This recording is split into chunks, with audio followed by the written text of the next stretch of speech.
Yo quiero comenzar diciendo que me siento muy honrada, con alegría, pero también nerviosa por tener que hablar sobre Azucena Berruti en este acto.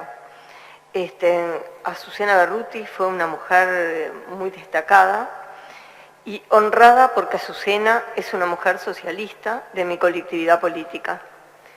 Nerviosa porque es muy difícil resumir en pocas palabras la riqueza y profundidad de la vida de cualquier ser humano, y en particular de quien la vive con tanta intensidad como esta compañera. Incluso conociendo su humildad, su escasa vocación por el protagonismo, no sé cómo se sentirá frente a este homenaje, aunque sea más que merecido. Repasamos los datos biográficos y queda expuesta su prolífica actividad. Siendo estudiante de abogacía a principios de los 50, militó en el Centro de Estudiantes de Derecho. Participaba activamente en las asambleas estudiantiles, que en esa época constituían verdaderos centros de reflexión y debate, donde los estudiantes se preparaban para el ejercicio democrático. Participó en la histórica huelga de estudiantes por autonomía y cogobierno, condiciones que después quedaron plasmadas en nuestra ley orgánica del año 58 durante el rectorado del doctor Mario Casinoni. Los contemporáneos de Azucena recuerdan esta época turbulenta y la paliza que recibió el Coco González en una manifestación estudiantil en 18 de julio, Coco González que luego fue su pareja y el padre de su hijo. Siendo estudiante, comenzó su trabajo como funcionaria en esa época en una biblioteca municipal. Fue una de las primeras afiliadas a DIOM, época también en la que no había prácticamente mujeres en los sindicatos. Y como otros socialistas, desarrolló una intensa actividad gremial con el objetivo de lograr la unificación sindical y fortalecer a los trabajadores, convirtiendo el gremio en un puntal para avanzar superando diferencias. Más adelante, como tantas otras militantes políticas, fue destituida por la dictadura. También, como otros tantos abogados, se convirtió en una defensora fundamental de presos políticos. Se dedicó entonces como profesional solvente con todas sus fuerzas a esta causa. Relata José Díaz que cuando él tuvo que recurrir al exilio, Azucena aceptó hacerse cargo de más de 20 causas que le legó y que incluían desde el Toto Veiga, pescador del MLN de La Coronilla, hasta el maestro socialista de 33, Manuel Toledo. Durante estos años y posteriormente a la dictadura, fue colaboradora activa del Servicio de Paz y Justicia. Disculpen, es el aire acondicionado, no el COVID. Sí, pero no se soluciona el frío. En el año 83, agobiada por la injusticia y arbitrariedad, encaró una huelga de hambre en protesta por la detención y tortura de estudiantes opositores al régimen militar. Como integrante del Partido Socialista, formó parte del proceso refundacional del socialismo nacional, del que Vivian Trías fue su exponente teórico más destacado. Defendió la posición internacional latinoamericanista independiente y promovió las propuestas unitarias que luego se hicieron realidad con la fundación del Frente. Como socialista y frente amplista, ocupó responsabilidades de gran importancia. Primero, como secretaria general de la Intendencia durante la gestión de Tabaré Vázquez, donde gracias a su destacada labor logró una administración prolija y eficiente. Posteriormente fue ministra de Defensa Nacional del primer gobierno frente amplista. Se desempeñó entre el 1 de marzo del 2005 y el 3 de marzo del 2008. A pedido del presidente y la fuerza política, se quedó 3 años en el cargo, a pesar de que por razones de salud se había comprometido a permanecer solamente 2. Acompañó a Tabaré Vázquez en el primer gobierno progresista del Uruguay y le ayudó a construir una opción de gobierno opuesto al neoliberalismo, opuesto al capitalismo y sus valores, apostando a la vida, a la justicia social y la democracia. En su labor de ministra logró grandes cambios, superando sucesivas resistencias y promoviendo un gran debate sobre política nacional y regional. Fue en esa época donde se hicieron las primeras detenciones de militares involucrados con la tortura, desaparición y asesinatos perpetrados durante la dictadura cívico-militar. Se encontraron los restos de 2 militantes desaparecidos, Uva Gessner Chávez Sosa y Fernando Miranda. Preocupada siempre por los más desposeídos, trabajó en acuerdo con el Ministerio del Interior para lograr la humanización de las cárceles. Podemos decir entonces que ocupó funciones habitualmente reservadas a los hombres. Fue la primera mujer que ocupó ese Ministerio de Defensa en el Uruguay y que en su ministerio se generó el respeto de partidarios y opositores. Posteriormente tomó la responsabilidad del SODRE y lo puso a punto para su inauguración 40 años después del incendio que devastó parte de su infraestructura.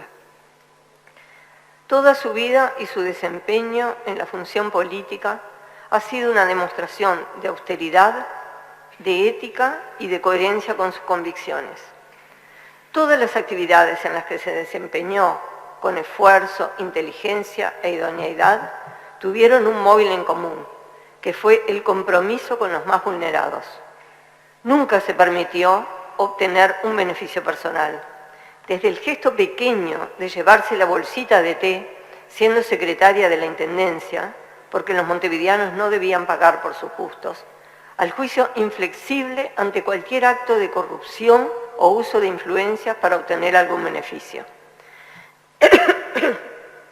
Esta mujer no vaciló en llevar sus ideales hasta sus últimas consecuencias, en arriesgar su integridad física, su trabajo y su libertad, en las interminables colas de visita en los penales, en las recorridas por los cuarteles y juzgados civiles y militares para defender a los presos políticos. Tampoco dudó cuando tuvo que tocar una estructura machista y jerárquica consolidada en nuestras Fuerzas Armadas, debilitando algunos privilegios y favoreciendo a los soldados que se encontraban en situación de extrema vulnerabilidad. Esta es la misma mujer que con fuerza y convicción decidió encarar un juicio para que se resarciera al Partido Socialista por los destrozos realizados en Casa del Pueblo, incluyendo su biblioteca, durante la dictadura cívico-militar. En una entrevista, hablando de sí misma, planteaba: soy una persona que toda la vida se ha visto sensibilizada por la injusticia y he tenido que actuar en consecuencia. Cuando nosotros leímos esto, nos impresionó y nos agradó el planteo, porque es tan opuesto a la frivolidad con que se encaran muchas responsabilidades y porque expresa el sentimiento de alguien que considera que sus convicciones son un compromiso y no hay lugar a los cansancios ni a las vacilaciones de ningún tipo. Hemos tenido que actuar en consecuencia. En la misma entrevista planteaba: en estos cargos traté de hacer lo mejor posible con lo que tenía a mi alcance. Sentía que era un privilegio estar en ese lugar. Además, estaba dentro de esa corriente, esa muchedumbre de personas que querían hacer de este país un lugar feliz. Era lo que me tocaba hacer y yo hice lo que pude. Entonces, tengo una gran paz. En Azucena, reconocemos la lucha de las mujeres de ayer y de hoy. Fue una incansable defensora ante cualquier injusticia. Y fue esto lo que la llevó a unirse al Partido Socialista. La afilió una mujer, Lía Prato, al partido, que por definición es feminista y que fue pionero en el Uruguay en establecer una cuota para la mujer en los cargos de su estructura y los lugares de representación. Rosa Luxemburgo, una de nuestras referentes, decía: la feminista que no es socialista carece de estrategia. El socialista que no es feminista carece de profundidad. Queda mucho por hacer para lograr la equidad y la igualdad de la mujer. Sabemos que este combate contra el machismo y el patriarcado tan arraigados en nuestra cultura capitalista está ligado a la lucha por un sistema social y económico que respete la vida y el medio ambiente, por un mundo más justo y una sociedad democrática y solidaria de hombres y mujeres libres. Los socialistas y frente amplistas acompañamos esta lucha contra las desigualdades e inequidades de género y clase que aún subsisten. Este 8 de marzo lo vivimos en una situación compleja generada por la pandemia y por políticas que han llevado a profundizar la brecha entre hombres y mujeres.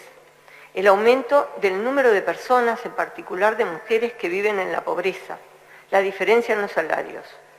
Son las mujeres las que perdieron más empleos y con la desaparición del sistema de cuidado son las mujeres las que asumieron la mayor carga del trabajo.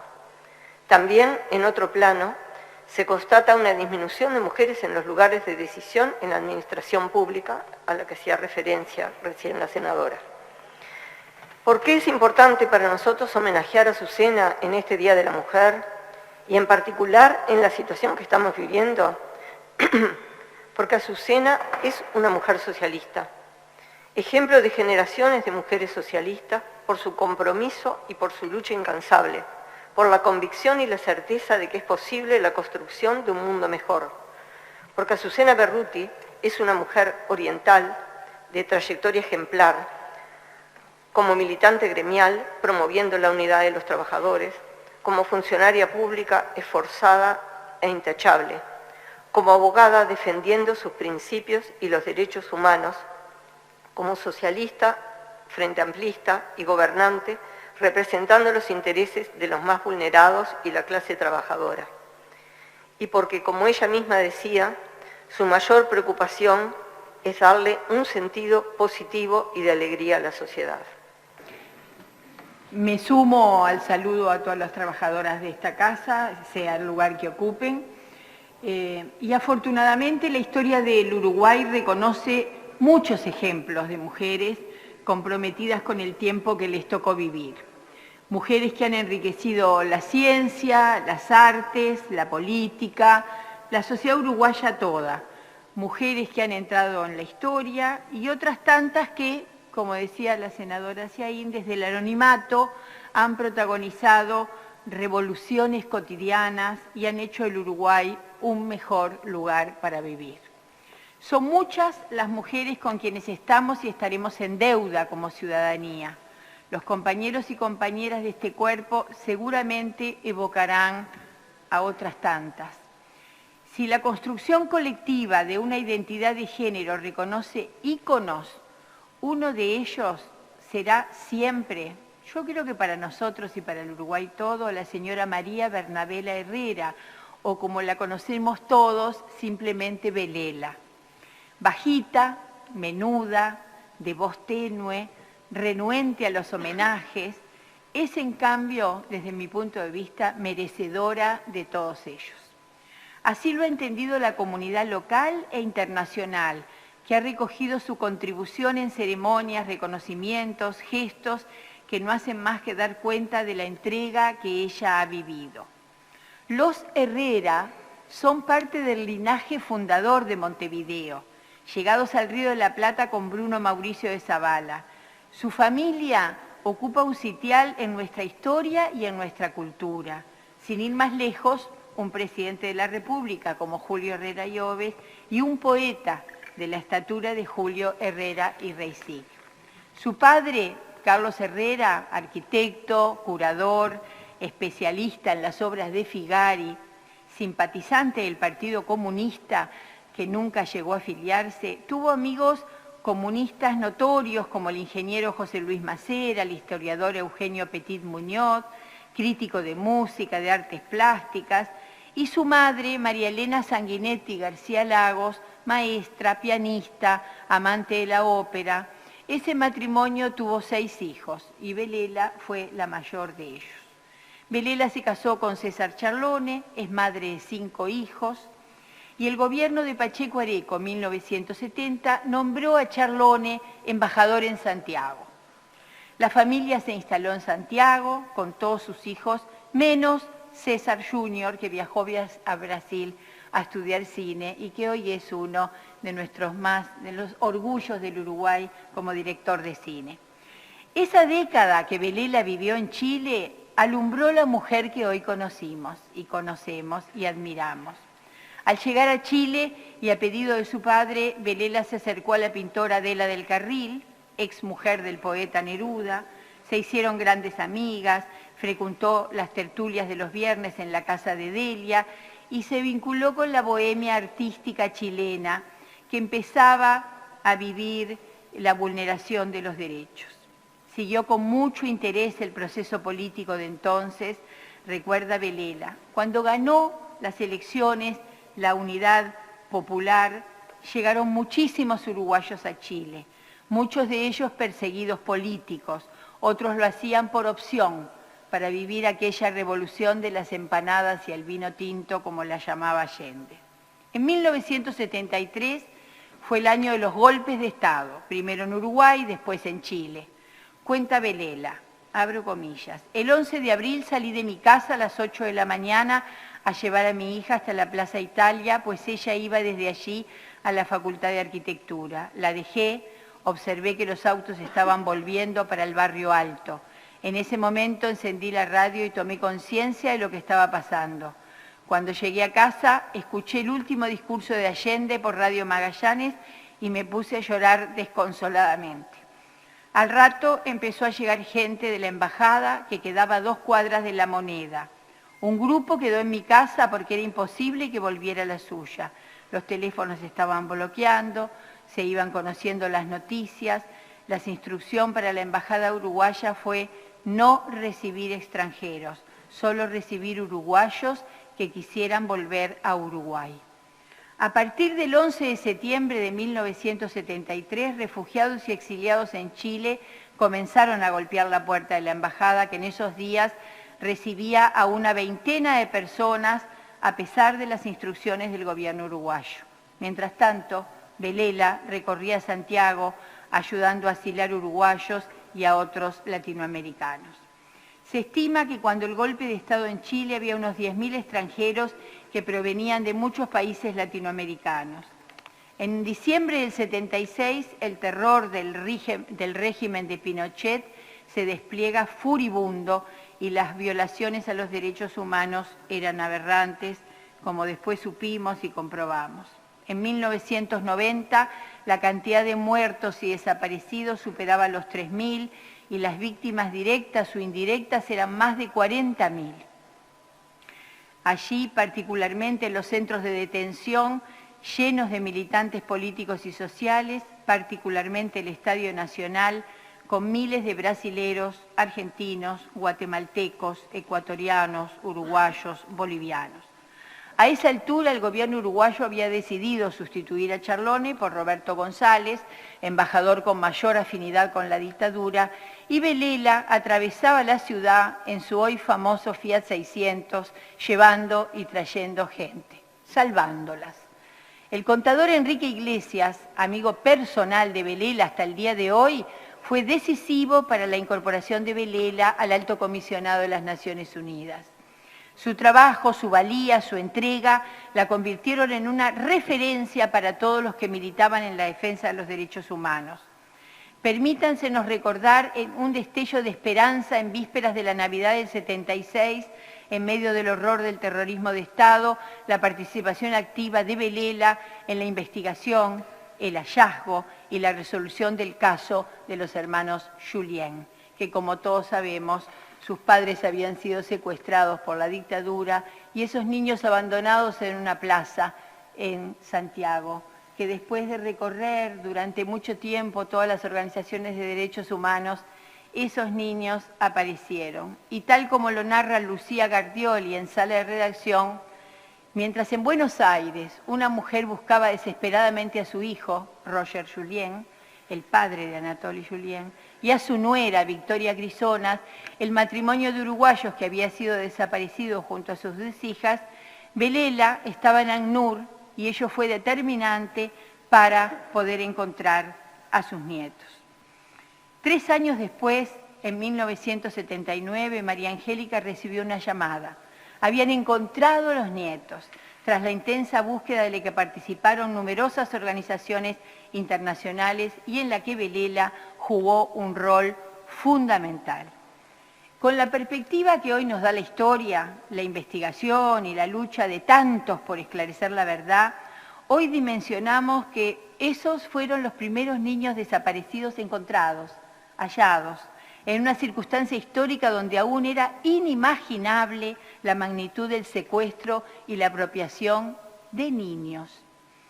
La aparición de los hermanos Julien abrió esperanzas, renovó luchas, y una pieza clave en el colectivo que hizo posible que todo ese horror fuera vencido fue Belela. Narra el periodista Scagliola. Belela Herrera fue homenajeada por su aporte solidario durante la dictadura de Pinochet.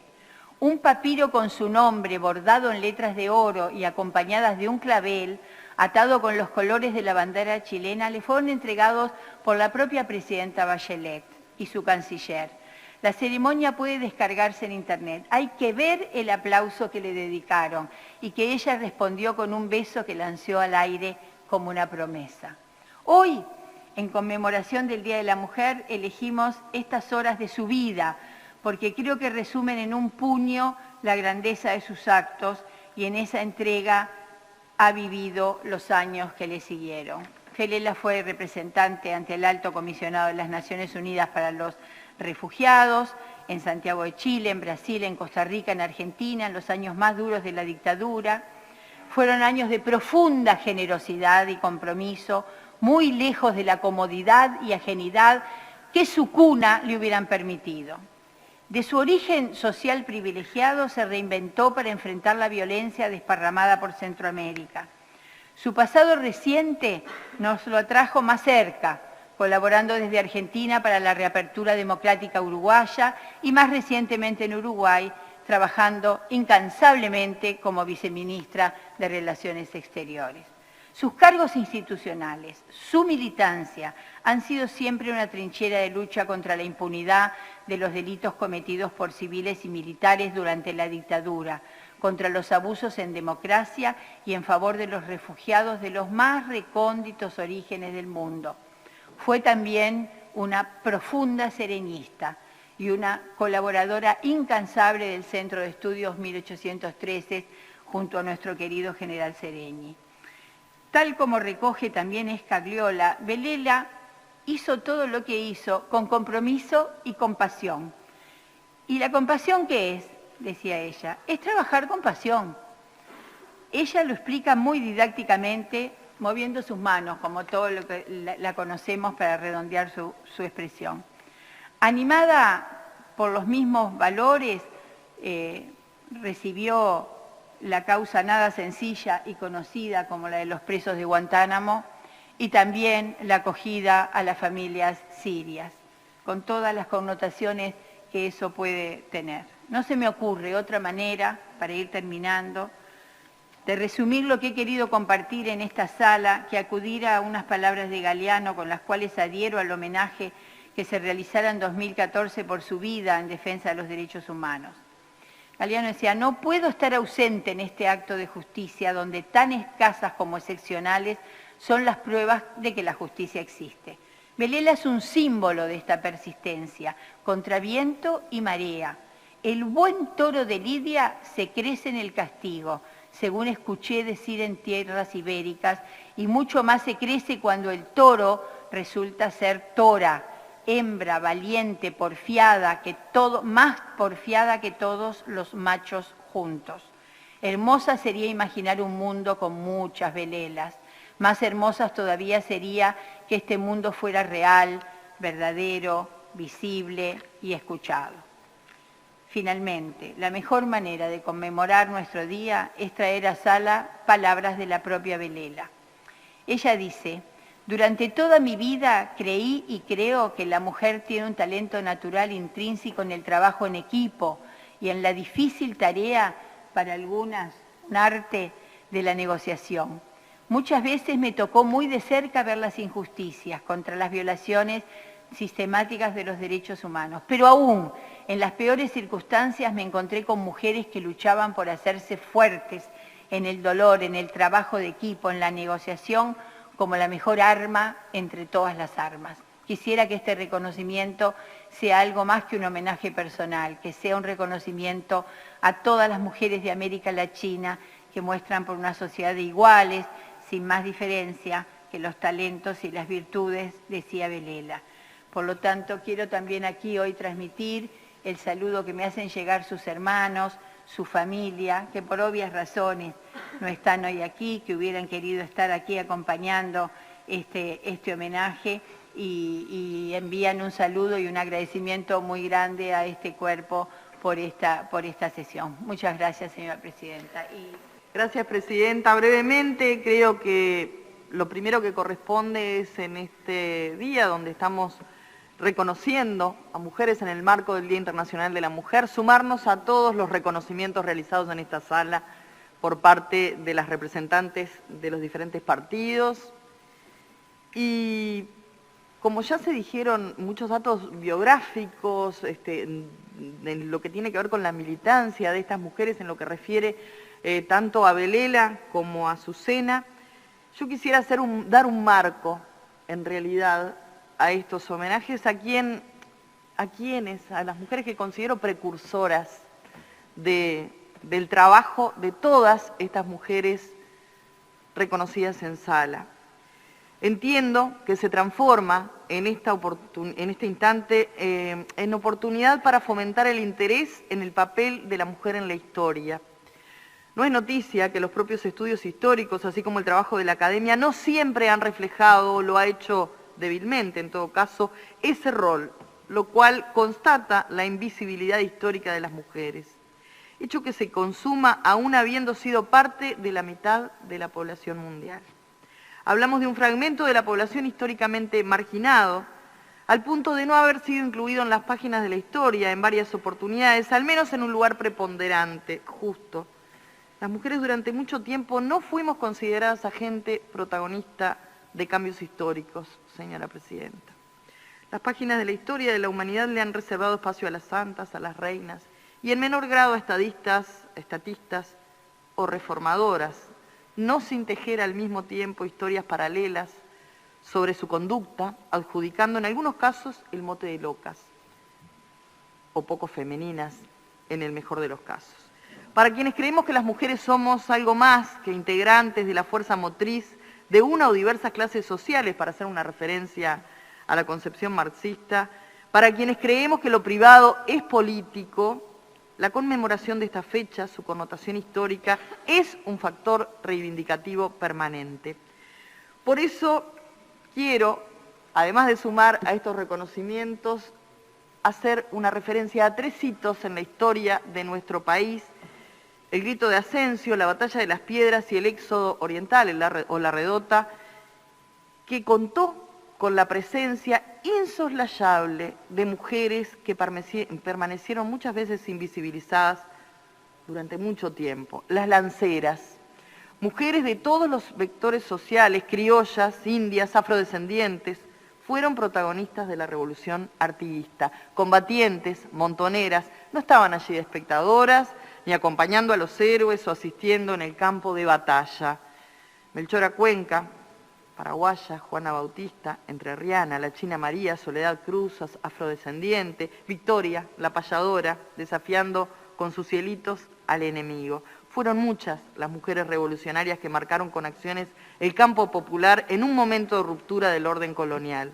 En Villa Soriano, Isabel Velázquez, ocupándose de la producción del campo, o Juana Ramírez, al frente de la pulpería en Las Piedras en 1810.